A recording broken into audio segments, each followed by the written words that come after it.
मेरे को वो निकाल नहीं रहे हैं भारतीय जनता पार्टी से, तो मैं निकलूं क्यों? चुनाव के प्रचार के अंदर ये बातें कर रहे हैं, चुनाव के प्रचार के अंदर हमारी बात नहीं कर रहे हैं, बाड़मेर जिले की बात नहीं कर रहे हैं, धार की बात नहीं कर रहे हैं, सिर्फ नारे लगा रहे हैं, सिर्फ शब्दों का जो इस्तेमाल कर रहे हैं।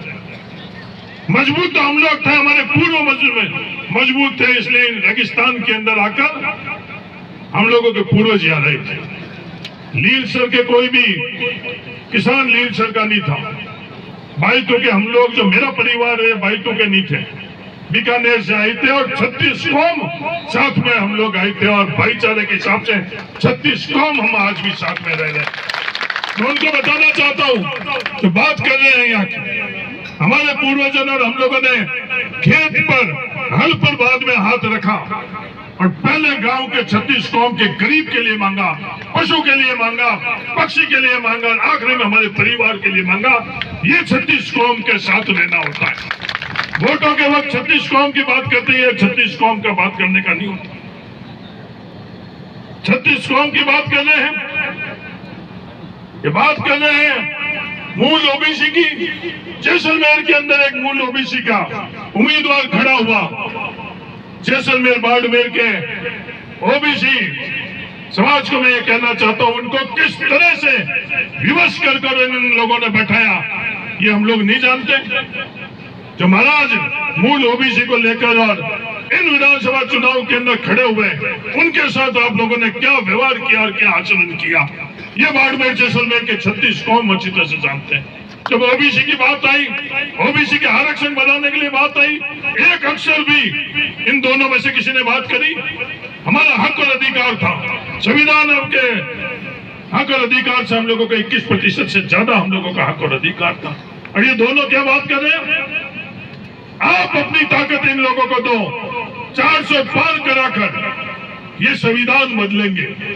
बाबा साहब भीमराव अंबेडकर जी का दिया हुआ संविधान बदलने के लिए अपन लोगों के बीच के अंदर ये दोनों के दोनों आई है। अपन लोगों की ताकत लेकर वही संविधान बदलने की कोशिश कर रहे हैं। ये जवाब 26 तारीख को आप लोगों को देना है। ये बात कर रहे हैं गफूर अहमद जी, आपने बात करी, कभी भी रीस खाकर नाराज होकर किसी का मदद करना है तो अपने लोगों की मदद करना। ये भेष बदलकर आए हुए लोगों को मदद कर अगर आप करोगे तो आपका और हमारा नहीं, इस देश का पूरे का नुकसान होगा, संविधान का नुकसान होगा, हर इंसान का नुकसान होगा। अपन साथ में थे, किसी भी तरह के ये विवाद पैदा करना चाहते हैं। उम्मीदवार राम जी बेनीवाल को उम्मीदवार बनाने के पीछे आज देश में इतनी बड़ी लड़ाई है। छोटी मोटी अपन लोगों की आपस की कोई भी बात है, अगर उसको नजरअंदाज कर हम लोग एकजुट नहीं होंगे तो हम लोग मजबूती से अपन लोगों की लड़ाई नहीं लड़ सकते। ये सच्चाई है। यहाँ आकर इन लोगों को किसान याद आते हैं, यहाँ आकर इन लोगों को जाट याद आते हैं। जब जाटों के खिलाड़ी दिल्ली के फुटपाथ के ऊपर बैठे थे, मैं इन लोगों से पूछना चाहता हूँ, उस दिन ये कहा था दिल्ली के अंदर आप लोगों ने भेजा, आप लोगों ने दिल्ली में भेजा और कुछ चंद कदम दूर ये थे।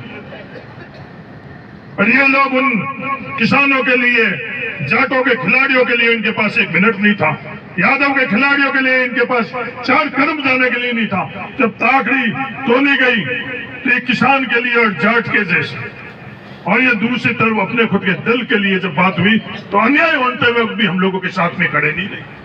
कृषि बिल के समय जब ये बात करते हैं कि ये कौन सा मंत्रालय है, हिंदुस्तान के किसानों के साथ अन्याय हो रहा था, कभी एक शब्द भी इन्होंने बोला? किसानों के लिए एक शब्द भी बोला? माफी किसने मांगी? नरेंद्र मोदी जी ने। माफी किसने मंगवाई? हिंदुस्तान के किसानों ने। कृषि मंत्री ने माफी नहीं मांगी।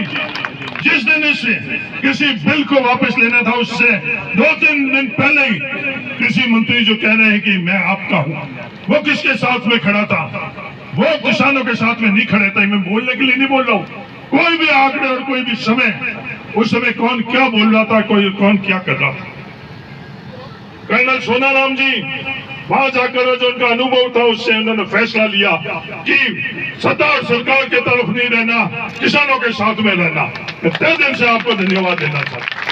कुछ फैसले होते हैं, फैसले के तरीके रहते हैं, कमी पेशी होती है। ये मैं नहीं कह रहा हूं कि कोई भी फैसले के अंदर कोई कमी पेशी नहीं है, और जो भी फैसले हुए अपने परिवार के लिए अच्छा फैसला हुआ। ये मैं नीति नियत अपन सब लोगों की थी। कल हरियाणा के अंदर सर छोटू राम जी के परिवार से जो वहां केंद्र के अंदर भारतीय जनता पार्टी के मंत्री नहीं है, जो उनका अनुभव था भारतीय जनता पार्टी के अंदर, चौधरी वीरेंद्र सिंह जी का, वो भी छोड़कर और किसानों के साथ में आई। तो बाड़मेर के किसानों, ये फैसला आप लोगों को करना है कि इस किसान की जाजम पर आकर किसानों को ताकत देकर किसानों को आगे बढ़ाना है, या एयर कंडीशन में बैठे हुए मुख्यमंत्री जी के पास जाकर अपनी ताकत का वहां नतमस्तक होना है। ये फैसला आप लोगों को करना है। आपकी ताकत उम्मीदवार बेनीवाल को देकर अपनी आवाज बुलंद लोकसभा में करवानी है कि आपकी ताकत वहां जाकर एयर कंडीशन के अंदर मुख्यमंत्री जी के सामने नतमस्तक होकर आपकी ताकत का क्या हासिल करना है। फैसला आप लोगों को करना है। मेरा आप सब लोगों से यही निवेदन है, मजबूती से उम्मीदवार बेनीवाल की मदद करो, तन से करो, मन से करो और धन से करो। मैं धन शब्द इसलिए बोला, इससे पहले किसी चुनाव के अंदर मैंने ये बात नहीं करी कि हजारों करोड़ रुपए इस सामने के अंदर, ये जो कुछ भी आप देख रहे हो यहाँ पर, जो भी यहाँ से बाहर आप लोग ये माया देख रहे हो, वो धन की ताकत की माया है। उम्मीदवार बेनीवाल के साथ आप हो, उम्मीदवार बेनीवाल के पास आप लोगों की ताकत है। वॉकी टॉकी लेकर हजारों करोड़ रुपए खर्च कर ले जा रहे थे। मैंने बात करी तो किसान का नौजवान आज वो वॉकी टॉकी हाथ में लिया हुआ, आज यहाँ नील सर से और बासराओं के बीच में किसान के हाथ में भी वॉकी टॉकी है। दुनिया को दिखाना चाहता हूँ, ये किसान के पास कलम की भी ताकत है, ये किसान के पास हल की भी ताकत है, ये किसान के पास विज्ञान की भी ताकत है। हिस्सेदारी और भागीदारी सबकी बराबर है। यही संघर्ष हम सब लोगों का, हिस्सेदारी और भागीदारी अपन सब लोगों की सुनिश्चित करेंगे, सबकी साथ में लेकर अपन आगे बढ़ेंगे।